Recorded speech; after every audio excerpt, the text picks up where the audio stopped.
everyone, it's Lexi, and today I'm going to be sharing with you all the books that I plan on reading in the month of July.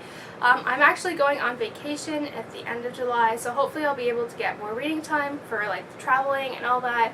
Also, I have like the whole Canada Day to July 4th off, so I have more time to read. I was in a bit of a reading slump, but I hopefully will pick up this month. So I picked out 4 books that I want to read. So without further ado, let's get started. So this one is one that I've had my TBR since May, I think, May or June, and I just kind of want to get to it. I want to try out kind of like the spin-off series, but I want to kind of finish this trilogy before I start. And it's Shadow and Bone by Leigh Bardugo, and I've heard kind of mixed things about this, so I'm kind of interested to see if I end up liking it and all that stuff. So I'm definitely getting to this one this month. This is the first book I'm reading, and it will get done. And if I kind of finish all these other books over the course of the month, then I'll pick up the second one as well. This was on my top 5 books that I want to read this summer, and I'm finally getting to it, and it is The Winter's Curse by Rutkoski.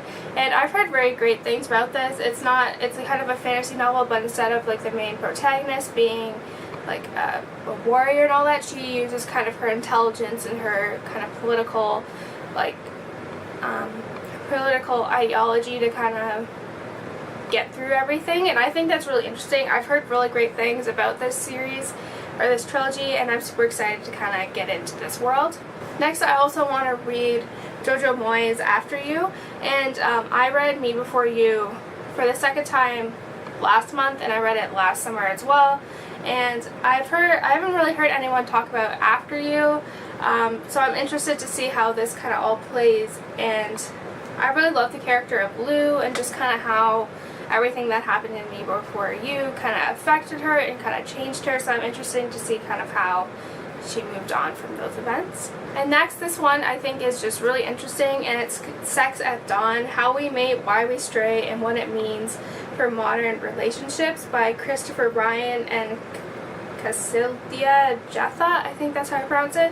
And I was in anthropology. Well, I was double major of biomedical engineering and anthropology, so kind of like all this stuff, like I learned that humans are so different in terms of mating and all that from other primates, and it just kind of talks about how this book kind of goes more into detail about that and like why we're so different, like compared to like chimpanzees or like the apes. And it's just really interesting. I just find this so interesting, and this book is not that long. It's, well, if you go like minus the resources and kind of the references page, it's like 330 in length, so it's actually not that it's less than, it's like 314, no, a lot off the notes, 312, so it's actually not that long. So I think this will just be so interesting to read.